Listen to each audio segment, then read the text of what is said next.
अपर मुख्य सचिव के पाठक को तत्काल शिक्षा विभाग से बर्खास्त किया जाए। ऐसे सामंती मिजाज के लोगों को, ऐसे अलोकतांत्रिक व्यक्ति को शिक्षा विभाग के अपर मुख्य सचिव रहने का कोई अधिकार नहीं बनता। वन टाइम सेटलमेंट के अनुसार सबको एक बार ट्रांसफर का मौका दिया जाएगा। आंदोलन में शामिल होने के लिए जितने शिक्षकों के ऊपर कार्रवाई हो रही है, उन कार्रवाइयों को तत्काल सरकार रद्द करे, उसको वापस ले। कि जनवरी से लेकर के अभी तक ये जो सत्र है, ये साल है, इसमें जितना वर्किंग डे रहा है, स्कूलों के अंदर जितने समय पढ़ाई हुई, उसको अगर काउंट किया जाए और पुराने कैलेंडर से, पुरानी छुट्टियों के अनुसार अगर जो शेष बचे हुए साल हैं, इसको अगर जोड़ दिया जाए तो कुल मिलाकर के टोटल वर्किंग डे स्कूलों के अंदर जो हो रहा है वो 251 है। 251 डेज बिहार के अंदर स्कूलों में पढ़ाई होगी। जो राइट टू एजुकेशन एक्ट की बात हो रही है, जो अपर मुख्य सचिव ने अपने चिट्ठी में जिसका उल्लेख किया है, उस एक्ट के अनुसार प्राथमिक शिक्षा के लिए साल में 200 दिन विद्यालय खुलना जरूरी है। जो मिडिल स्कूल है उसमें 220 दिन, उसमें 220 दिन खुलना जरूरी है।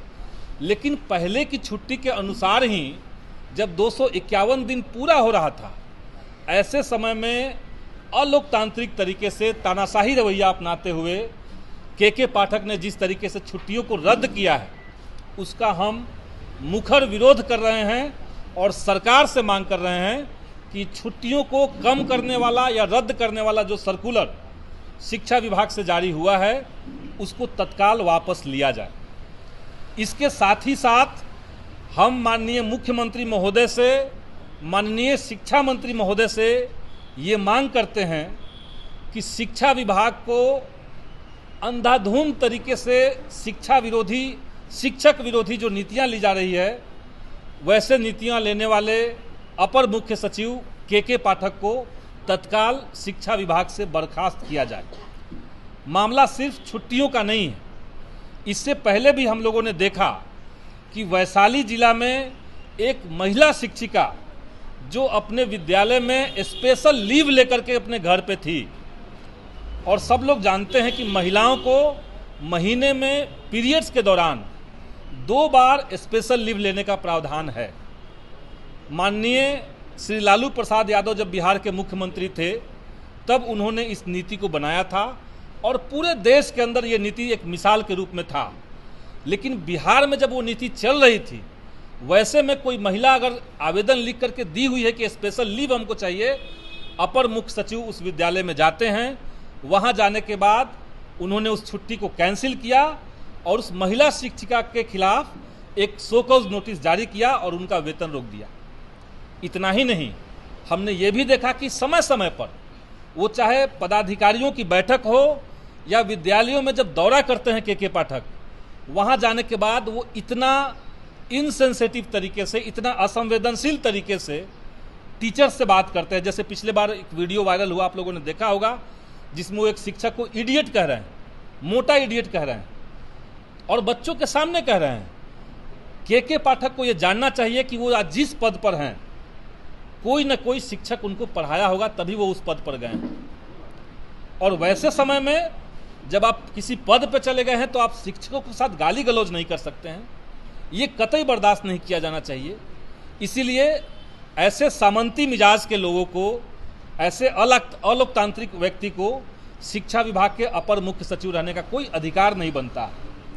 इससे पहले आप सब लोगों ने देखा कि बिहार के भीतर माननीय शिक्षा मंत्री के साथ एक ज़बरदस्त कॉन्फ्लिक्ट पैदा करके इन लोगों ने, अपर मुख्य सचिव ने एक सर्कुलर जारी किया, एक लेटर जारी किया, जिसमें वो शिक्षा मंत्री जिसको जनता ने चुना है, उनके पीएस को सचिवालय में घुसने से रोक दिया।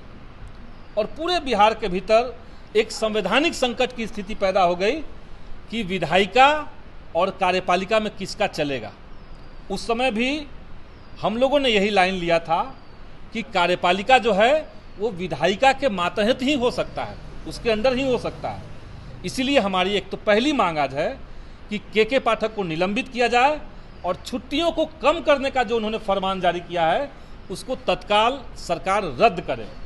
दूसरी बात हम कहना चाहते हैं दूसरी बात यह है कि जो शिक्षकों की थी राज्यकर्मी का दर्जा देने को लेकर के, आप सब लोग जानते हैं कि 5 अगस्त के दिन बिहार में माननीय मुख्यमंत्री महोदय ने अपने आवास पे, मुख्यमंत्री आवास पे महागठबंधन के जो घटक दल हैं उनके साथ एक बैठक की थी।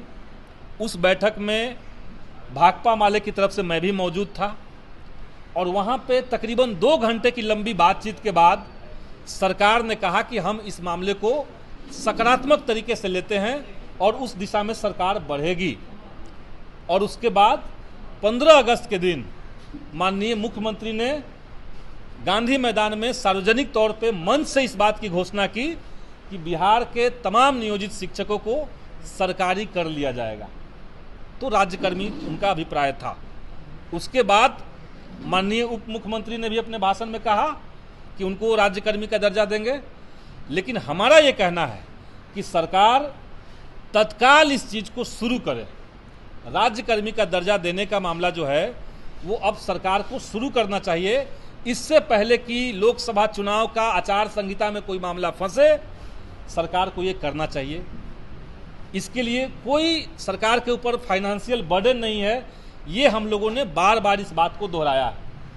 अभी जो नियोजित शिक्षकों को पैसा मिलता है, वेतन मिलता है, वो वेतन और राज्यकर्मी का बन जाने के बाद जो वेतन मिलेगा उसमें बहुत ज़्यादा का फर्क नहीं है।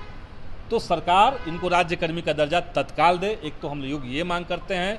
इसके साथ ही साथ राज्यकर्मी का दर्जा के साथ जुड़ा हुआ एक और मामला है जिसमें हम लोग चाहते हैं कि सरकार जो है वो स्थानांतरण का जो प्रावधान है, सब लोग जानते हैं कि 2020 में बिहार सरकार ने नियोजित शिक्षकों के लिए जो सेवा शर्त नियमावली लाई थी, उस नियमावली में उन्होंने उल्लेख किया कि बिहार के सभी शिक्षकों को, जिसमें महिलाओं को और दिव्यांगों को प्राथमिकता दी गई, 1 टाइम सेटलमेंट के अनुसार सबको एक बार ट्रांसफ़र का मौका दिया जाएगा। 2020 का वो कानून है, लेकिन आज 2023 चल रहा है और अभी तक सरकार ने उस दिशा में कोई ठोस कार्रवाई नहीं की है। इसीलिए हम लोग मांग कर रहे हैं कि उसको तत्काल सरकार लागू करे और जो भी शिक्षक बिहार में स्थानांतरण चाहते हैं उनके स्थानांतरण की प्रक्रिया शुरू हो। और ये इसलिए जल्दी ज़रूरी है ताकि नई बहाली आने के बाद जब सीटें भरने लगेंगी तब स्थानांतरण में दिक्कत होगी। इसीलिए ट्रांसफ़र का जो मामला है, चूँकि जो 15 साल से पढ़ा रहे हैं, जो 20 साल से पढ़ा रहे हैं, उनको अभी तक ट्रांसफ़र नहीं एक बार भी हुआ, तो उनको प्राथमिकता दे सरकार। और उसके बाद जो नई बहाली होनी है, जो बीपीएससी की तरफ से अभी परीक्षा हुई है, उसके बाद उसको किया जाए। चौथी जो हमारी मांग है उसमें यह है कि जो विधानसभा सत्र के दौरान पटना में आंदोलन किया गया था नियोजित शिक्षकों के द्वारा, और हजारों की संख्या में नियोजित शिक्षक तब आए थे पटना में, और यहाँ आने के बाद एक भी कोई भी अलोकप्रिय घटना नहीं हुई। शांतिपूर्ण तरीके से आंदोलन हुआ। जितने शिक्षक इस आंदोलन में शामिल हुए थे वो अपने स्कूल में सीएल लेकर के आए थे, छुट्टी लेकर के लोग आए थे। जहां आंदोलन हुआ उसके लिए सरकार से लिखित अनुमति ली गई थी। बिहार शिक्षक संघर्ष मोर्चा ने अपने लेटर हेड पर अनुमति ली थी। तब उस आंदोलन में शामिल होने के लिए जितने शिक्षकों के ऊपर कार्रवाई हो रही है, उन कार्रवाइयों को तत्काल सरकार रद्द करे, उसको वापस ले। और शिक्षकों की ये जो 4-5 मांगे मैंने आपके सामने रखी है, इस पर सरकार गंभीरतापूर्वक विचार करे। अन्यथा आने वाले दिनों में ये बात तय है कि बिहार शिक्षक संघर्ष मोर्चा दोबारा से अपनी ताकत को समेट करके हम लोग बैठक करेंगे और फिर से आंदोलन की हम लोग रूपरेखा तय करेंगे।